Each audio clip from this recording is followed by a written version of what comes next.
Okay. So ನಾನು ಫಿಟ್ನೆಸ್ಸಿಗೆ ಏನಕ್ಕೆ enter ಆದೆ, ಸ್ಪೋರ್ಟ್ಸಿಗೆ, ಜಿಮ್‌ಗೆಲ್ಲ ಅಂತ ಶೇರ್ ಮಾಡ್ತೀನಿ ಇವತ್ತು. ಸೊ ಬೇಸಿಕಲಿ ನಾನು ಸ್ಕೂಲಲ್ಲಿದ್ದಾಗ ಚಿಕ್ಕ ವಯಸ್ಸಲ್ಲಿದ್ದಾಗ ಸಖತ್ತು ಸಣ್ಣ ಇದ್ದೆ. ಲೈಕ್ ಹೆಂಗಿದ್ದೆ ಅಂತ ಅಂದರೆ ಲೈಕ್ ಶೋಲ್ಡರ್ ತುಂಬ ಲೈಕ್ ನ್ಯಾರೋ ಆಗಿತ್ತು ಒಂಥರ ಹಿಂಗೆ. ಆ್ಯಂಡ್ ಒಳ್ಳೆ ಪೆನ್ಸಿಲ್ ಥರ ಇದ್ದೆ. ನಾನು ಫೋಟೋಸ್ ಎಲ್ಲ ಹಾಕಿರ್ತೀನಿ ಸ್ಕ್ರೀನ್ ಮೇಲೆ. ಪ್ರತಿಯೊಂದು ನಾನು ಏನು ಮಾತಾಡ್ತೀನಿ ಅದ್ರದ್ದು ಫೋಟೋ ಹುಡುಕ್ಬಿಟ್ಟು ಹಾಕ್ತೀನಿ. ಸೊ ನೋಡ್ಕೊಳ್ಳಿ ಸ್ಕ್ರೀನ್ ಮೇಲೆ. ಆ ಥರ ಇದ್ದೆ ನಾನು ಸ್ಕೂಲ್ ಟೈಮಲ್ಲಿ. ಆ್ಯಂಡ್ ಅದೊಂದು ಇನ್ಸೆಕ್ಯೂರಿಟಿ ಇತ್ತು ನನಗೆ. ಅಂಡರ್ ವೆಯ್ಟ್ ಇದ್ದೆ, ತುಂಬ ತೆಳ್ಳಗಿದ್ದೆ. ಸೊ ಎಷ್ಟು ತಿಂದರೂ ದಪ್ಪ ಆಗ್ತಿರ್ಲಿಲ್ಲ. ಕೈಂಡ್ ಆಫ್ ಹಾರ್ಡ್ ಗೈನರ್ ಆಗಿಬಿಟ್ಟಿದ್ದೆ ನಾನು.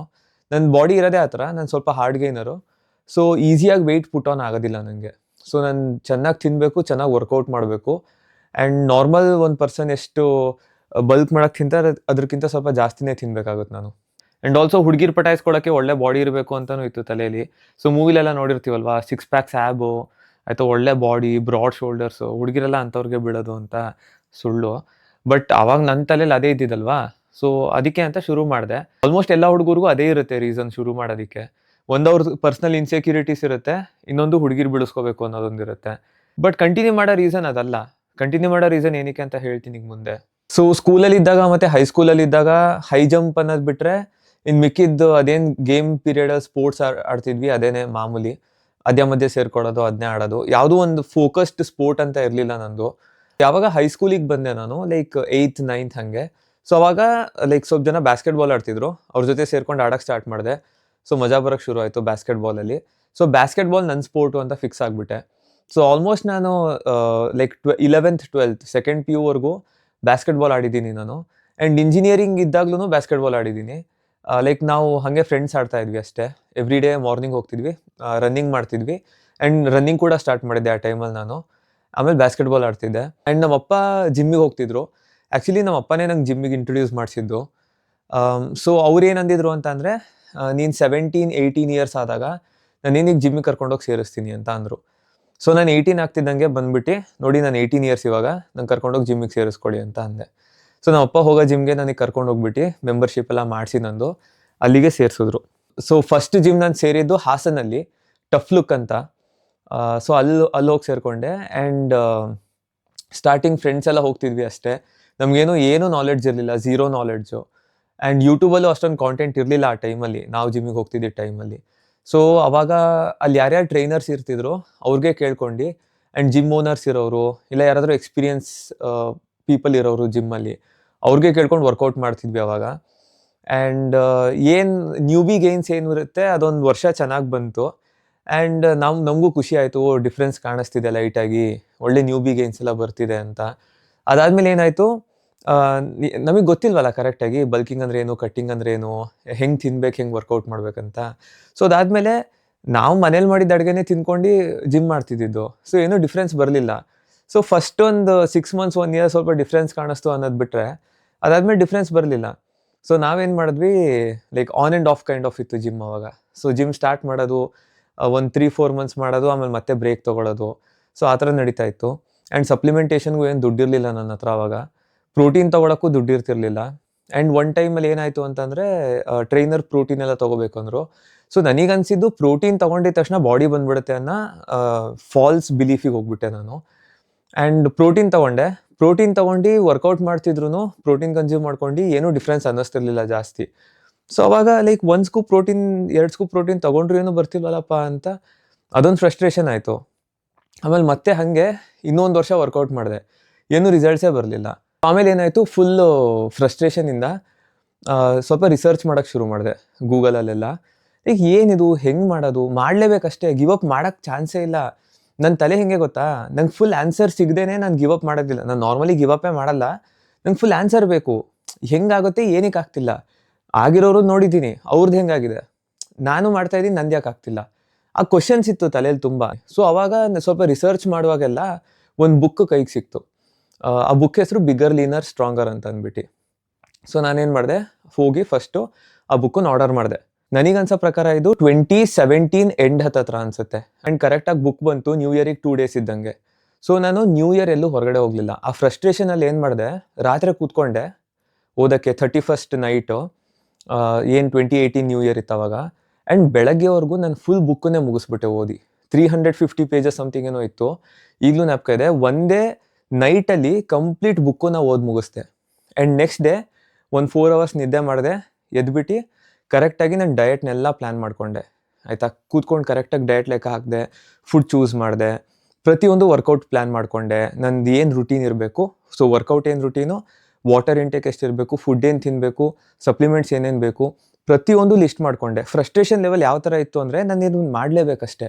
ಸೊ 4 ಮಂತ್ಸ್ ಹೇಗೆ ಅಂತ ಅಂದರೆ like day in day out every day workout, recovery ಪ್ರಾಪರಾಗಿ ಮಾಡ್ತಾ ಬಂದೆ. ಪ್ರತಿಯೊಂದೂ ಕೌಂಟ್ ಮಾಡಿ ಕರೆಕ್ಟಾಗಿ ಮಾಡಿದೆ. ಆ್ಯಂಡ್ ಇದು ಫಸ್ಟ್ ಟ್ರಾನ್ಸ್ಫಾರ್ಮೇಷನ್ನು. ಸ್ಕ್ರೀನ್ ಮೇಲೆ ವೀಡಿಯೋಸ್ ಫೋಟೋಸ್ ನೋಡ್ತಿರ್ತೀರ ನೀವು. ಸೊ ಪಾಂಡಿಚೇರಿಗೆ ಹೋಗಿದ್ದೆ ಫಸ್ಟ್ ಟೈಮ್, ಆ ಥರ ಕಾಣಿಸ್ತಿದ್ದಿದ್ದು ಫಿಸಿಕಲ್ಲಿ. ಸೊ ಅವಾಗ ನನಗೆ ಅದೇ ಸಖತ್ತು ಗ್ರೇಟ್ ಅನ್ನೋ ಥರ ಇತ್ತು. ಆ್ಯಂಡ್ ಇವಾಗಲೂ ಅನಿಸುತ್ತೆ ನನಗೆ, ನಾನು ಅವತ್ತು ಅದು ಮಾಡಿಲ್ಲ ಅಂದಿದ್ರೆ ನಾನು ಇವತ್ತು ಇರ್ತಾನೆ ಇರಲಿಲ್ಲ ನಾನು. ಸೊ ಅದು ಎಂಥ ಮೋಟಿವೇಶನ್ ಇತ್ತು ನನಗೆ ಅಂದರೆ, ಆ್ಯಂಡ್ ಆ ಟೈಮಲ್ಲಿ ಒಂಥರ ಲೈಕ್ ಏನೂ ನಾಲೆಡ್ಜ್ ಇಲ್ಲದೆ ನಾನು ಕಲ್ತು ಆ ಲೆವೆಲ್ ಫಿಸಿಕ್ ಬಿಲ್ಡ್ ಮಾಡಿದೆ ವಿತೌಟ್ ಎನಿ ಕೋಚ್ ಎಲ್ಲ. ಸೊ ಅದು ತುಂಬ ಖುಷಿ ಇತ್ತು ನನಗೆ. ಸಖತ್ತು ಒಂಥರ ನನಗೆ ಸಖತ್ ಇನ್ಸ್ಪೈರಿಂಗ್ ಆಗಿತ್ತು ನನ್ನದೇ ಜರ್ನಿ ನನಗೆ. ಆ್ಯಂಡ್ ಅದಾದಮೇಲೆ ಏನಾಯಿತು ಅಂತ ಅಂದರೆ ಕಿಡ್ನಿ ಸ್ಟೋನ್ ಆಗಿಬಿಡ್ತು ನನಗೆ. ಸೊ ಕಿಡ್ನಿ ಸ್ಟೋನ್ ಆದಮೇಲೆ ಸ್ವಲ್ಪ ಜಿಮ್ ಬ್ರೇಕ್ ಆಗೋಯ್ತು ನನಗೆ. ಆಲ್ಮೋಸ್ಟ್ ಒಂದು 6 ಮಂತ್ಸ್ ಹತ್ತತ್ರ ನಾನು ಜಿಮ್ಮೇ ಮಾಡೋಕ್ಕಾಗಿರಲಿಲ್ಲ. ಎಲ್ಲ ಮಸಲ್ ಗೈನ್ ಮಾಡಿದ್ದೆಲ್ಲ ಲೂಸ್ ಆಯಿತು. ಆ್ಯಂಡ್ ಸಖತ್ ಒಂಥರ ಡಿಫಿಕಲ್ಟ್ ಫೇಸಿಗೆ ಹೋಗ್ಬಿಟ್ಟೆ 1 ಇಯರ್ ನಾನು. ಆ್ಯಂಡ್ ಕಿಡ್ನಿ ಸ್ಟೋನಿಂದ ರಿಕವರ್ ಆಗ್ತಾ ಏನಾಯಿತು, ನಾನು ಐರ್ಲ್ಯಾಂಡಿಗೆ ಬರಬೇಕಿತ್ತು. ಸೊ ನಾನು ಐರ್ಲ್ಯಾಂಡಿಗೆ ಬರೋ ಪ್ರಿಪ್ರೇಷನ್ ಪ್ರೆಷರಲ್ಲಿ ಕೂಡ ಇದ್ದೆ. ಸೊ ಅವಾಗ ಜಿಮ್ಮು ನಂದು ಕಂಪ್ಲೀಟಾಗಿ ಕಟ್ ಆಫ್ ಆಗೋಯಿತು ಆಯಿತಾ. ಸೊ ಅದೇನು ಕಿಡ್ನಿ ಸ್ಟೋನ್ ಆಗಿತ್ತು, ಅದಾದಮೇಲೆ ಮತ್ತೆ ಸ್ವಲ್ಪ ಸ್ಕಿನ್ ಅಲರ್ಜಿ ಎಲ್ಲ ಆಗೋಗ್ಬಿಟ್ಟಿತ್ತು. ಆ್ಯಂಡ್ ಅದಾದಮೇಲೆ ಮತ್ತೆ ವಾಪಸ್ ಐರ್ಲ್ಯಾಂಡಿಗೆ ಬರಬೇಕಿತ್ತು. ಸೊ ಒಂಥರ ಲೈಕ್ ತುಂಬ ವರ್ಸ್ಟ್ ಫೇಸಲ್ಲಿತ್ತು 1 ವರ್ಷ ನನಗೆ. ಹೆಲ್ತ್ ತುಂಬ ಅನುಭವಿಸ್ಬಿಟ್ಟಿದ್ದೀನಿ ಆ ವರ್ಷ ನಾನು. ಆ್ಯಂಡ್ ಐರ್ಲ್ಯಾಂಡಿಗೆ ಬಂದೆ. ಐರ್ಲ್ಯಾಂಡಿಗೆ ಬಂದಾಗ್ಲೂ ಎಲ್ಲ ಕ್ಯೂರ್ ಆಗ್ತಿತ್ತು ನನಗೆ. ಎಲ್ಲ ಮೆಡಿಕೇಷನ್ ಎಲ್ಲ ಕ್ಯಾರಿ ಮಾಡ್ಕೊಂಡು ತೊಗೊಬಂದಿದ್ದೆ ಐರ್ಲ್ಯಾಂಡ್ಗೆ. ಆ್ಯಂಡ್ ಐರ್ಲ್ಯಾಂಡಲ್ಲಿ ಏನಾಯಿತು ಅಂದರೆ ಫಸ್ಟು ಪಾರ್ಟ್ ಟೈಮ್ ಜಾಬ್ ಎಲ್ಲ ತೊಗೋಬೇಕಿತ್ತು, ಕಾಲೇಜ್ ಸ್ಟಾರ್ಟ್ ಮಾಡಬೇಕು. ಸೊ ಅದೊಂದಿತ್ತು ತಲೆಯಲ್ಲಿ. ಇಲ್ಲಿ ಡಾಕ್ಯುಮೆಂಟೇಷನ್ಸ್ ಎಲ್ಲ ಮಾಡ್ಕೋಬೇಕು. ಸೊ 1 ವರ್ಷ ಹತ್ತತ್ರ ಒಂದು 4-5 ಮಂತ್ಸ್ ಹತ್ತತ್ರ ಮತ್ತೆ ಜಿಮ್ ಕಡೆ ತಲೆನೂ ಹಾಕೋಕ್ಕಾಗಿಲ್ಲ. ಸೊ ಆಮೇಲೆ ಏನು ಮಾಡಿದೆ, ಕಾಲೇಜ್ ಜಿಮ್ಗೆ ಹೋಗ್ಬಿಟ್ಟು ಸಬ್ಸ್ಕ್ರಿಪ್ಷನ್ ತೊಗೊಂಡೆ. ಸೊ ಅಲ್ಲಿ 1 ಮಂತ್ 2 ಮಂತ್ ವರ್ಕೌಟ್ ಮಾಡಿದೆ. ಅಲ್ಲೂ ಏನು ಅಷ್ಟೊಂದು ಕಂಟಿನ್ಯೂ ಮಾಡೋಕ್ಕಾಗಲಿಲ್ಲ. ಯಾಕಂದರೆ ಮತ್ತೆ ಪೇಪರ್ ಸಬ್ಮಿಷನ್ ಎಲ್ಲ ಇತ್ತು, ಫೈನಲ್ ಎಕ್ಸಾಮ್ಸ್ ಎಲ್ಲ ಇತ್ತು. ಸೊ ಅದು ಕಂಟಿನ್ಯೂ ಮಾಡೋಕ್ಕಾಗಲಿಲ್ಲ. ಯಾಕಂದರೆ ಪಾರ್ಟ್ ಟೈಮ್ ಜಾಬು, ಕಾಲೇಜು ಪ್ರತಿಯೊಂದೂ ಬ್ಯಾಲೆನ್ಸ್ ಮಾಡಬೇಕಿತ್ತು. ಸೊ ತುಂಬ ಕಷ್ಟ ಆಗ್ತಿತ್ತು. ಆಮೇಲೆ ಏನಾಯಿತು ಅಂದರೆ ಕೋವಿಡ್ ಹಿಟ್ ಆಗೋಗ್ಬಿಡ್ತು. ಸೊ ಕೋವಿಡ್ ಹಿಟ್ಟಾದಾಗ ಏನಾಯಿತು, ಲೈಕ್ ಆಲ್ಮೋಸ್ಟ್ ಎಲ್ಲದೂ ಕ್ಲೋಸ್ ಆಯಿತು, ಜಿಮ್ ಎಲ್ಲ. ಆ್ಯಂಡ್ ನಾನು ರೀಟೇಲಲ್ಲಿ ಕೆಲಸ ಮಾಡ್ತಿದ್ದೆ. ಸೊ ರೀಟೇಲಲ್ಲಿ ಏನಾಗ್ತಿತ್ತು ಅಂತ ಅಂದರೆ ನಮಗೆ ಸ್ವಲ್ಪ ಚಾಕ್ಲೇಟ್ಸು, ಈ ಕ್ರೊಸೊ ಆಗಲಿ ಅಥವಾ ಈ ಬೇಕ್ರಿ ಐಟಮ್ಸ್ ಎಲ್ಲ ಸಿಗ್ತಿತ್ತು ತಿನ್ನೋಕ್ಕೆ. ನಾವು ಚೆನ್ನಾಗಿ ತೊಗೊಬರೋದು ಮನೆಗೆ, ಅಲ್ಲೂ ತಿಂತಿದ್ದೆ, ಮನೆಗೂ ತೊಗೊಬಂದು ಚೆನ್ನಾಗಿ ತಿಂತಿದ್ದೆ. ಪ್ಲಸ್ ಕುಡಿಯೋದು ಜಾಸ್ತಿ ಮಾಡಿಬಿಟ್ಟಿದ್ದೆ ನಾನು. ಯಾಕಂದರೆ ನನ್ನ ಫ್ರೆಂಡ್ ಇನ್ನೊಬ್ಬ ಅವ್ನು ರೀಟೇಲಲ್ಲಿ ಕೆಲಸ ಮಾಡ್ತಿದ್ದ. ಸೊ ಒಂದು ಸ್ವಲ್ಪ ಬಿಯರ್ ಅದೆಲ್ಲ ತೊಗೊಬರ್ತಿದ್ದ. ಆ್ಯಂಡ್ ಆ ಟೈಮಲ್ಲಿ ನಮಗೇನೂ ಅಷ್ಟೊಂದು ಎಂಟರ್ಟೈನ್ಮೆಂಟ್ ಇಲ್ಲದೆ, ಏನೂ ಮಾಡೋಕ್ಕೆ ಕೆಲಸ ಇಲ್ಲದೆ, ಒಂಥರ ಜಿಮ್ ಇಲ್ಲ, ಆ್ಯಕ್ಟಿವಿಟಿ ಇಲ್ಲ. ಸೊ ಕೆಲಸ ಮಾಡ್ತಿದ್ದೀವಿ, ಚೆನ್ನಾಗಿ ತಿಂತಿದ್ದೀವಿ, ಕುಡಿತಾ ಇದ್ದೀವಿ. ಸೊ ಆ ಫೇಸಿಗೆ ಹೋಗ್ಬಿಟ್ಟೆ ನಾನು.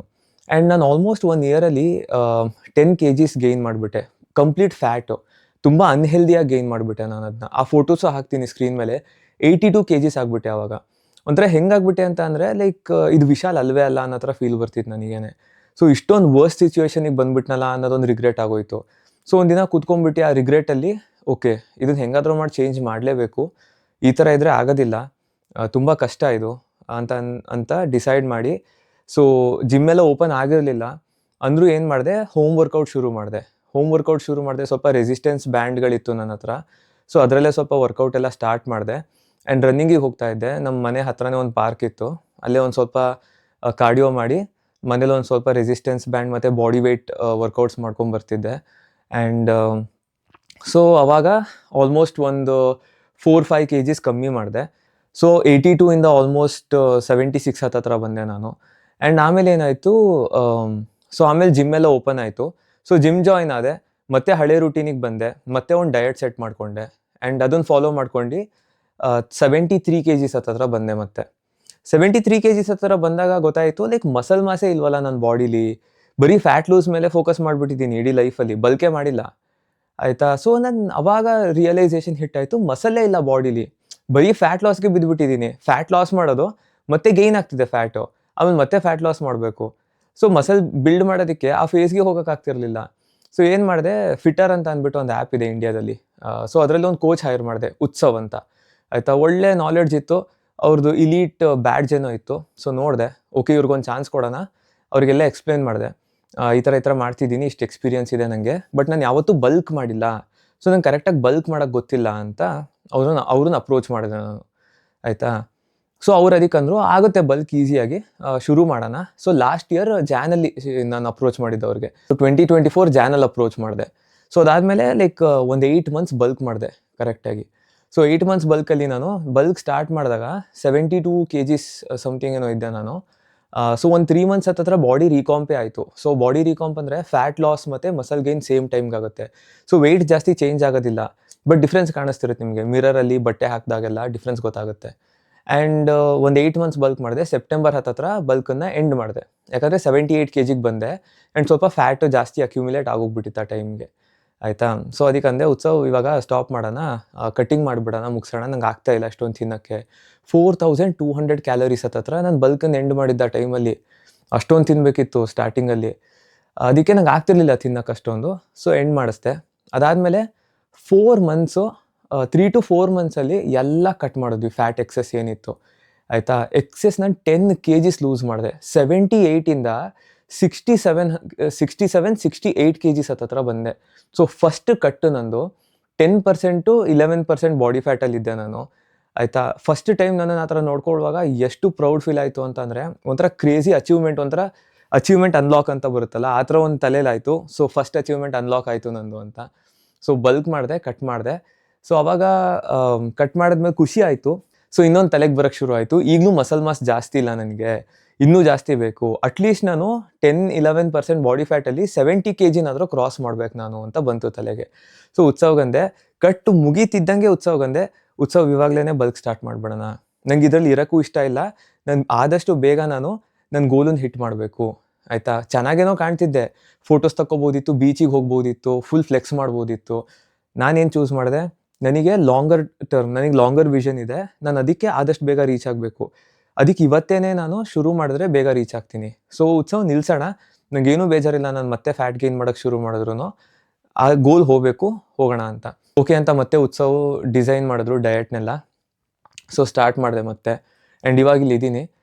ಸೊ ಆಲ್ಮೋಸ್ಟ್ 1 year ಬಲ್ಕ್ ಮಾಡಿದ್ವಿ. ಈ ಇಯರ್ ಸ್ಟಾರ್ಟಿಂಗ್ ಫೆಬ್ಬಿಂದ ಸ್ಟಾರ್ಟ್ ಮಾಡಿದ್ದು, ಡಿಸೆಂಬರ್ವರೆಗೂ ನಾನು 67 kgಯಿಂದ 82 kgಗೆ ಬಂದಿದ್ದೀನಿ ಇವಾಗ. ಸೊ ಇವಾಗಿಂದ 82 kgನ ಒಂದು ಸತಿ ಫೋಟೋ ಹಾಕ್ತೀನಿ, ಅದನ್ನು ನೋಡ್ಕೊಳ್ಳಿ. ನಾನು ಲಾಸ್ಟ್ ಒಂದು ಸತಿ ಕುಡ್ದಾಗ ದಪ್ಪ ಆಗಿದ್ದೆ ಅಂದೆ ಗೊತ್ತಾ, ಚೆನ್ನಾಗಿ ಕುಡಿದ್ಬಿಟ್ಟು ಕೋವಿಡ್ ಟೈಮಲ್ಲಿ. ಅದೆರಡೂ ಸೈಡ್ ಬೈ ಸೈಡ್ ಕಂಪ್ಯಾರಿಸನ್ ಹಾಕ್ತೀನಿ ನೋಡಿ. ಸೊ ಆ ಫೋಟೋಗೂ ಮತ್ತು ಈ ಫೋಟೋಗೂ ಸೇಮ್ ವೆಯ್ಟು 82 kgs, ಎಷ್ಟು ಡಿಫ್ರೆನ್ಸ್ ಇದೆ ಅಂತ ನೋಡಿ, ಆಯಿತಾ. ಸೊ ಒಂದು ಹೆಲ್ದಿಯಾಗಿ ಬಲ್ಕ್ ಮಾಡೋದು ಹೆಂಗಿರುತ್ತೆ, ಆ್ಯಂಡ್ ಅನ್ಹೆಲ್ದಿಯಾಗಿ dirty bulking kind of thing ಹೆಂಗಿರುತ್ತೆ ನೋಡಿ, ಆಯಿತಾ. ಸೊ ಅದೇ ಮೇನ್ ಥಿಂಗು. ಸೇಮ್ ಬಾಡಿ ವೆಯ್ಟಲ್ಲಿ ನೀವೇ ಡಿಫ್ರೆಂಟಾಗಿ ಕಾಣಿಸ್ತೀರಾ. ನಿಮ್ಮ ಹ್ಯಾಬಿಟ್ಸ್ ಮೇಲೆ ಡಿಪೆಂಡ್ ಅದು, ನೀವು ಹೆಂಗೆ ಕಾಣಿಸ್ತೀರಾ ಅಂತ. ಸೊ ಇವಾಗ 82 kg ಇದ್ದೀನಿ. ಆ್ಯಂಡ್ ಇವಾಗ ಜಸ್ಟ್ ಲಾಸ್ಟ್ 1-2 ವೀಕ್ಸಿಂದ ವಾಪಸ್ ಬಲ್ಕನ್ನು ಎಂಡ್ ಮಾಡಿಬಿಟ್ಟು ಮೇಂಟೆನೆನ್ಸಿಗೆ ಬಂದಿದ್ದೀನಿ ಈಗ. ಆ್ಯಂಡ್ ಇವಾಗ ಮತ್ತೆ ನಾವು ಕಟ್ಟಿಂಗನ್ನು ಶುರು ಮಾಡ್ತೀವಿ. ಸೊ ಹೋಪ್ ಮಾಡ್ತಿದ್ದೀನಿ ಈ ಸತಿ ಕಟ್ಟಿಂಗ್ ಕ್ರೇಜಿಯಾಗಿರುತ್ತೆ ಅಂತ. ಸೊ ಆ ಡಿಫ್ರೆನ್ಸ್ ಕಟ್ಟಿಂಗ್ ಆದಮೇಲೆ ಗೊತ್ತಾಗೋದು ನಮಗೆ. ಸೊ ಲಾಸ್ಟ್ ಕಟ್ಟಿಗೆ ಮತ್ತು ಈ ಟೈಮ್ ಕಟ್ಟಿಗೆ ಸೈಡ್ ಬೈ ಸೈಡ್ ಇಮೇಜ್ ಇಟ್ಟಾಗಲೇ ಗೊತ್ತಾಗೋದು. ಸೊ ಎಷ್ಟು ಪ್ರೋಗ್ರೆಸ್ ಆಗಿದೆ, ಎಷ್ಟು ಮಸಲ್ ಮಾಸ್ ಗೈನ್ ಮಾಡಿದ್ದೀನಿ, ವೆಯ್ಟಲ್ಲಿ ಎಷ್ಟು ಡಿಫ್ರೆನ್ಸ್ ಇದೆ, ಪ್ರತಿಯೊಂದು ಅದರಲ್ಲೇ ಗೊತ್ತಾಗೋದು. ನಂಗೆ ಸ್ವಲ್ಪ ಚಾಲೆಂಜಸ್ ಇಷ್ಟ. ಸೊ ನನಗೆ ನಾನೇ ಚಾಲೆಂಜ್ ಮಾಡ್ಕೋತೀನಿ, ನನಗೆ ನಾನೇ ಗೋಲ್ ಸೆಟ್ ಮಾಡ್ಕೋತೀನಿ, ಆ್ಯಂಡ್ ಒಂದೊಂದು ಗೋಲನ್ನು ಅಚೀವ್ ಮಾಡಾಕ್ತೀನಿ ನಾನು. ಸೊ ನನಗೆ ಅದೇ ಥರ ಇಷ್ಟ, ನಂದು ಅದೇ ಥರ ಮೈಂಡ್ ಸೆಟ್ ಇರೋದು. ಸೊ ಇದು ನನ್ನ ಜರ್ನಿ. ಆ್ಯಂಡ್ ನಾನು ಫಿಟ್ನೆಸ್ ಶುರು ಮಾಡಿದ್ದು ಇನ್ಸೆಕ್ಯೂರಿಟಿಯಿಂದ. ಆ್ಯಂಡ್ ಒಂದು ಕಡೆ ಹುಡುಗಿರ್ದೊಂದಿತ್ತು ತಲೆಯಲ್ಲಿ. ಸೊ ಹುಡುಗಿರಿಗೆ ಚೆನ್ನಾಗಿ ಬಾಡಿ ಮಾಡಿರೋ ಹುಡುಗರು ಇಷ್ಟ ಅಂತ. ಸೊ ಶುರು ಮಾಡಿದ ರೀಸನ್ ಅದೇ ಇತ್ತು ನನಗೆ. ಎಲ್ಲ ಹುಡುಗರಿಗೂ ಶುರು ಮಾಡೋ ರೀಸನ್ ಆಲ್ಮೋಸ್ಟ್ ಅದೇ ಇರುತ್ತೆ, ಬಟ್ ಕಂಟಿನ್ಯೂ ಮಾಡೋ ರೀಸನ್ ಅದಲ್ಲ. ಕಂಟಿನ್ಯೂ ಮಾಡೋ ರೀಸನ್ ಏನಿತ್ತು ಅಂದರೆ ಸೆಲ್ಫ್ ಬಿಲೀಫ್, ಸೆಲ್ಫ್ ಚಾಲೆಂಜ್, ಆಮೇಲೆ ಸೆಲ್ಫ್ ಇಂಪ್ರೂವ್ಮೆಂಟ್ಗೋಸ್ಕರ ಮಾಡಿದ್ದು, ಆಯಿತಾ. ಈಗಲೂ ಅದಕ್ಕೆ ಮಾಡ್ತಿರೋದು, ನನಗೋಸ್ಕರ ಅಂತ ವರ್ಕೌಟ್ ಮಾಡೋದು, ನನಗೋಸ್ಕರ ಅಂತ ಬಾಡಿ ಚೆನ್ನಾಗಿ ಇಟ್ಕೊಂಡಿರೋದು, ಯಾರಿಗೋಸ್ಕರನೂ ಮಾಡ್ತಿಲ್ಲ, ನನಗೋಸ್ಕರ ಮಾತ್ರ ಮಾಡ್ತಿರೋದು ಇದನ್ನ ಅಷ್ಟೇ. ಸೊ ನಾಳೆ ಸಿಗೋಣ. ನನ್ನ ಹತ್ರ ಇವತ್ತು ಅಷ್ಟೊಂದು ಟೈಮ್ ಇರಲಿಲ್ಲ, ಆ್ಯಂಡ್ ಎವ್ರಿ ಡೇ ನಾನು ವ್ಲಾಗ್ ಮಾಡೋಕ್ಕಾಗೋದಿಲ್ಲ, ನಂದು ಎವ್ರಿ ಡೀಟೇಲ್ ತೋರ್ಸೋಕ್ಕಾಗೋದಿಲ್ಲ. ಸೊ ನಿಮ್ಮ ಥರನೇ ನನ್ನ life sometimes ups and downs ಇರುತ್ತೆ, ಬ್ಯುಸಿ ಇರ್ತೀನಿ, ಆಯಿತಾ. ನಿಮ್ಮ ಥರನೇ ನನಗೂ ಒಂದು ಜಾಬ್ ಇದೆ, ನಂದು ಸ್ವಲ್ಪ ಮನೆ ಕೆಲಸಗಳೆಲ್ಲ ಇರ್ತವೆ. ಸೊ ನೀವು ಅರ್ಥ ಮಾಡ್ಕೊಳ್ಳಿ, ಪ್ರತಿದಿನ ಅದೇ ಥರ ವ್ಲಾಗ್ಗಳು ಮಾಡೋಕ್ಕಾಗೋದಿಲ್ಲ, ಒಂದೊಂದು ದಿನ ಒಂದೊಂದು ಥರ ಶೇರ್ ಮಾಡ್ತೀನಿ ಅಷ್ಟೇ. ನೀವು ಎಂಜಾಯ್ ಮಾಡಿ, ಜಾಸ್ತಿ ತಲೆ ಕೆಡಿಸ್ಕೊಬೇಡಿ, ಚಿಲ್ ಹೊಡೀರಿ. ನೆಕ್ಸ್ಟ್ ವೀಡಿಯೋಲಿ ಸಿಗೋಣ, ಬಾಯ್.